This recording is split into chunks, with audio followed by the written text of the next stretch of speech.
안녕하십니까? 배팅 부동산 아파트 올바로 알아야 앞으로 살아남는다. 한국인은 필수 시청 진행하도록 하겠습니다. 자, 그림 보겠습니다. 자, 환상 속의 재건축 시장. 그 한국인들 머릿속에 있는 그 환상 속의 재건축 시장의 개념도입니다. 자, 일단 굉장히 작은 아파트인데 전용이 한 20평 정도 되는 아파트.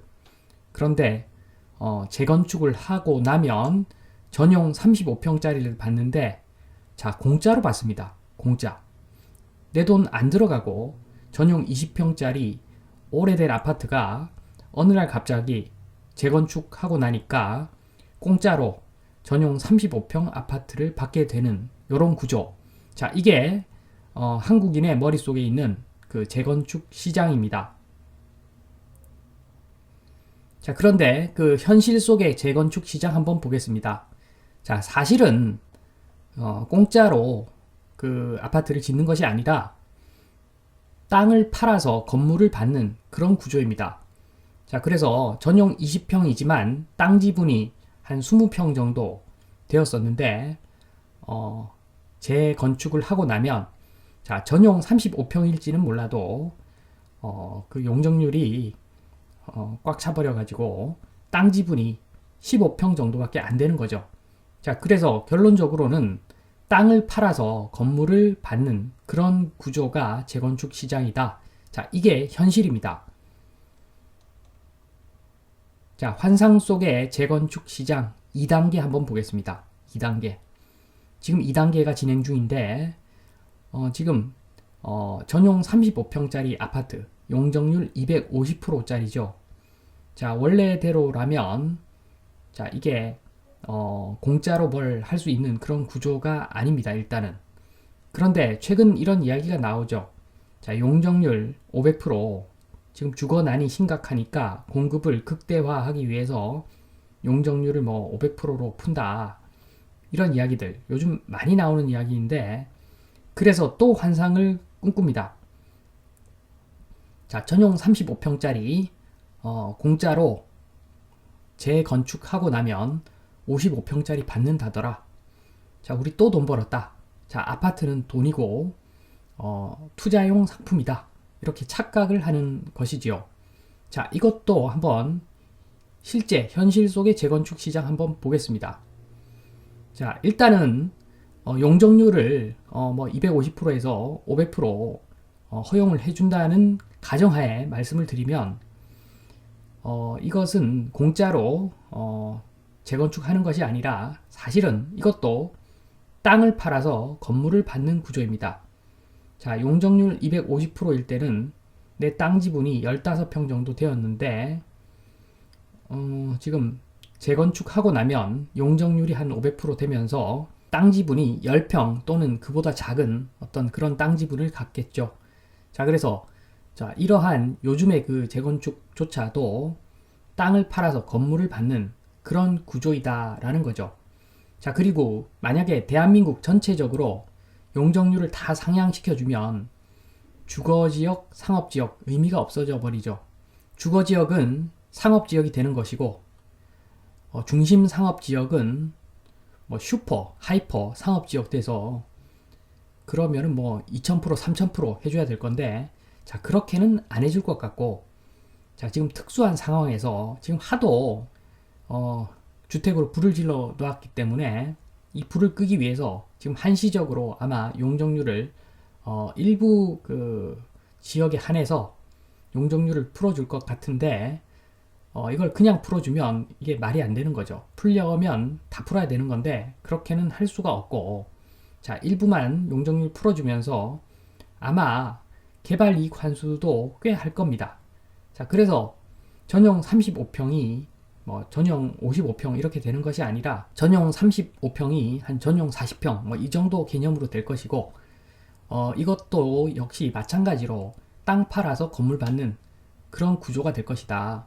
그래서 생각보다는 개발 이익 환수 때문에 개발 이익 환수도 좀 푼다 적게 한다고 하지만 말이 안 되겠죠. 그러면 용적률을 풀어주는 특혜를 주는 그 대가로 뭔가는 받아갈 것이라고 봅니다. 자, 아무튼 이러한 요즘의 그 재건축조차도 결국에는 땅 팔아서 건물 받는 거다. 결국에는 내 땅 지분이 쪼그라들 수밖에 없는 그런 구조라고 보시면 되겠습니다. 자, 그리고 지금 사실은 지금 인구가 줄어들고 지금 주거난을 누가 조장했는지는 몰라도 주거난이 사실 있을 수가 없는데, 자, 이 시장이 좀 잠잠해지고 인구가 줄어드는 그런 단계로 가면, 자, 재건축은 이런 겁니다. 주택은 실거주 공간인 거죠. 그래서 재건축을 굳이 막지는 않겠지만, 자, 재건축을 한다고 하면 전용 35평, 용적률 250%짜리 아파트를 똑같은 전용 35평, 용적률 250%짜리 아파트로 짓는데, 자, 이러면 땅 지분이 똑같기 때문에, 땅 지분이 그대로이기 때문에 결국에는 철거비, 건축비 부담을 온전히 철거비, 건축비, 뭐 이주비, 이사비 이런 것들을 전부 다 그 아파트 소유주가 부담을 해야 되는 그런 구조가 됩니다. 자, 이게 맞는 거죠, 사실은. 자, 주택, 건물 플러스 땅만 있는 물건이 아니라 건물까지 있는 물건이기 때문에 당연히 그 실거주를 위해서 돈을 들이는 거고, 자, 이게 투자 상품은 아닌 거죠. 옛날 재건축 아파트하고는 다르게 그 땅 장사했던 그 옛날 재건축 아파트와는 달리 요즘 용적률 찬 아파트들은 자, 그냥 수익형 부동산이라고 보면 됩니다. 수익형 부동산, 그리고 실거주용 부동산. 그래서 건축비, 철거비 이런 제반 비용들 다 내가 부담하고 내가 다시 건물을 지어서 좀 깨끗하게 사는 구조. 자, 깨끗하게 사는 건 좋은데 그 비용을 전부 다 내가 부담을 해야 된다. 자, 이게 정상적인 재건축 시장입니다. 자, 그래서 제가 항상 말씀을 드립니다. 부동산을 똑바로 이해하기 위해서는 왜곡됨 없이 그 내가 내 자신을 속이는 그런 일이 벌어지지 않기 위해서는 그 땅하고 건물하고 분리해서 생각을 해야 되는데, 자, 아파트 땅이 있고 건물이 있으면 자, 땅은 좋은 것이다. 그렇지만 공유 지분으로 대지권으로 묶여 있어서 그 한계가 있는 값이 많이 떨어지는 그런 땅이고, 건물은 자동차와 같아서 나중에 결국에는 0이 아니라 철거비까지 마이너스 가격으로 수렴하는 것이 건물이다. 자, 이렇게 봐야 됩니다. 그래서 건물은 부동산이 아니다. 땅에 붙어 있는 부속물이 건물이고, 이 건물은 자동차처럼 감가상각 개념을 잡아 주어야 왜곡됨 없이 부동산을 제대로 이해할 수 있다. 자, 그리고 한 가지 더 말씀드리면 건물이 있는 부동산은 땅 플러스 건물인데 가격은 뭐 땅 플러스 건물 가격이 형성되겠죠. 그런데 그 땅 플러스 건물 중에서 땅값은 계속 올라가고 건물은 감가상각 때문에 마이너스로 쭉 가기 때문에 땅 플러스 건물의 가격은 준공하고 나서 아파트 완공하고 나서 가격이 좀 떨어지다가 더 이상 마이너스 감가상각 처리할 수 없는 그 마이너스 가격까지 떨어졌을 때, 그때부터 땅만 있는 것이기에 우상향하는 그런 그래프를 만든다. 자, 그래서 땅값은 우상향, 그러나 건물은 우하향이다. 이렇게 보시면 되고, 자, 건물은 시간이 흐르면 자산 가치를 깎아먹는 그런 것이 건물이다. 이렇게 보시면 됩니다. 자, 제가 정리를 해 드리겠습니다. 자, 첫 번째, 한국인의 아파트 환상. 자, 첫 번째 환상은 재건축 시행되면 내 돈 거의 안 들어간다. 이게 첫 번째 환상이죠. 자, 진실은 용적률이 높으면 내 돈 내산, 내 돈 들여서 내가 건축물 다시 짓는 것이다. 자, 따라서 아파트도 수익형 부동산이라고 봐야 되고, 임대 수익률이 안 나오는 아파트는 한마디로 똥이다. 그렇게 보시면 됩니다. 자, 두 번째 환상은 아파트 준공하면 건물은 부동산이다. 자, 사실 건물은 자동차와 같이 자산 가치가 없는 것이라고 보면 됩니다. 자, 중고차 가격 새 차에 비해서 형편없죠. 자, 벤틀리 비싼 차죠. 그런데 중고 벤틀리는 쌉니다. 자, 그런 개념으로 봐야 됩니다. 준공하는 순간 구축 아파트가 되는 것이 그 아파트 건물이라고 보면 됩니다. 자, 그래서 자동차가 한 3년 정도 지나면 맛이 가듯이 아파트 건물은 10년 정도 지나면 이제 올드보이가 되는 거죠. 자, 그렇기 때문에 10년간 감가상각 생각보다 많이 잡아야지 정상입니다. 자, 그리고 세 번째 환상.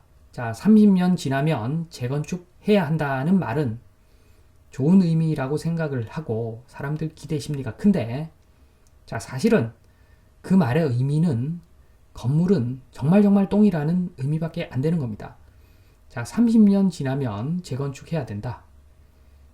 좋게 잡아봤자 30년 지나면 건물 가치는 0원으로 잡아야 된다는 건데, 신축 건물 시장에서 인정받는 가격이 6억이라고 하면, 자, 30년 지나면 0원 이하가 될 거기 때문에 감가상각 1년에 2천만 원 마이너스 잡아줘야 된다는 이야기입니다.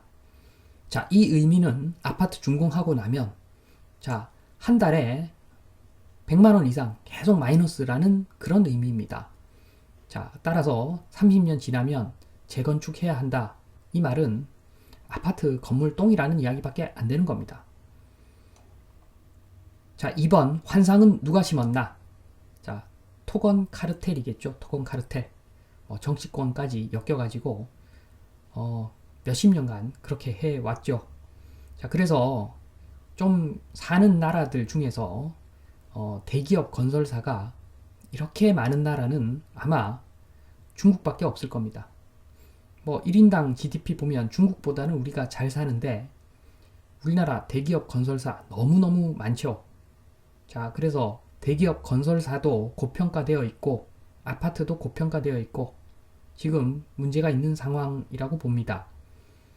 자, 2번 첨단 공법으로 돈 버는 그 건설 회사는 거의 없는 걸로 알고 있습니다. 자, 오로지 돈을 버는 구조는 거의 대부분이 금융권 플러스 언론 플러스 알파, 정치권도 있을 거고, 그 카르텔을 구성해서 단순 무식하게 아파트 지어가지고 돈 많이 버는 그 대기업이 대부분이기 때문에, 자, 제대로 된 회사는 거의 없다. 그렇게 보면 됩니다. 자, 선진국 중에서 이런 나라는 없다고 보시면 됩니다. 3번 주거 현실과 책임자. 그 세계적인 그 관점에서 봤을 때, 자, 우리나라 국민 대부분 멍멍이 집에 살고 있는 거죠.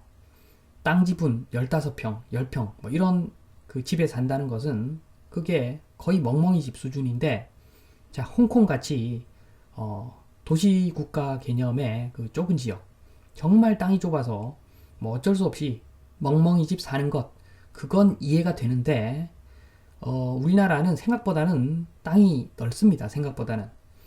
자, 60% 이상이 그 임야인데, 그거 국가 차원에서 좀 개발하면 그 임야에다가 엄청나게 많은 좋은 집들을 지을 수 있는 그런 나라입니다. 자, 국가가 안 나서서 그렇지. 그래서 한국 PIR 20, 미국 PIR 7이라고 하면 한국은 멍멍이 집 사는데 20년 걸리는 거고, 미국은 대궐 같은 집 사는데 7년이 걸리는 그런 개념입니다. 자, 이거 누구 책임입니까? 국가가 해방 후 몇십 년간 잘 해먹었다고 저는 봅니다. 자, 국가가 뭡니까? 국민을 행복하게 만들어줘야 되는데, 자, 의식주 중에서 주거의 질이 해가 가면 갈수록 이렇게 주거의 질이 높아져야 되는데, 계속 아파트, 그 좁은 아파트 계속 짓고, 평수도 비슷한데 새 아파트라고 비싸게 받고, 자, 이게 국가가 만든 구조입니다. 제가 봤을 때 국가는 임야 등을 개발하고 간척 사업 등을 해서 조금 땅을 많이 만들어 가지고 그 땅을 이용해서 넓은 집, 단독주택을 많이 지을 수 있는 그런 구조를 만들어서 사람들의 그 주거생활 수준을 높이고 삶의 만족도를 끌어올리는 그런 일을 해야 되는데, 그런 일을 안 하고 방치하고 그냥 오로지 그 토건 카르텔 아파트 정치권하고 짝짝꿍해서 아파트 정말 쉽게 만들 수 있는 그 아파트 여러 채를 쉽게 만들 수 있는 그 아파트를 상품화해서 수많은 토건족들이 먹고 사는 거죠. 자, 이거 정말 얼마나 이거 참 안타까운 일입니까? 자, 우리나라 사람들 참 위대한 민족이고 사람들 참 뛰어납니다. 자, 그런데 그 창의력을 키우고 애들 좀 발전시키고 정말 뛰어난 인물이 세계적으로 뛰어난 인물이 정말 많이 나올 수 있는 그런 나라인데 천편일률적으로 아파트 살게 해가지고 지금 많은 인재들이 썩어가고 있다. 저는 그렇게 봅니다. 자, 그래서 국가가 주거 수준을 확실하게 엄청나게 끌어올려서 우리나라 그 포텐셜 있는 우리나라의 수많은 잠재된 그 새싹들, 그 인력들, 능력을 극대화시켜서 뭐 세계적인 예술가도 만들고, 자, 세계적인 기업가도 배출하고, 자, 이런 나라가 하루빨리 되었으면 좋겠다는 바람을 말씀드리면서, 그리고 앞으로 10년이 될지 뭐 5년이 될지 10년이 될지 20년이 될지 모르겠지만, 자, 앞으로 그 아파트 제가 말씀드린 그 그림들 보시고 아파트 올바로 알아야 앞으로 부동산에서 폭망하지 않고 살아남을 수 있다. 자, 그래서 제가 항상 말씀드립니다. 자, 부동산 투자로 살 거면 아파트는 사지 마라. 자, 그 말씀을 한 번 더 드리면서 이만 마치겠습니다. 감사합니다.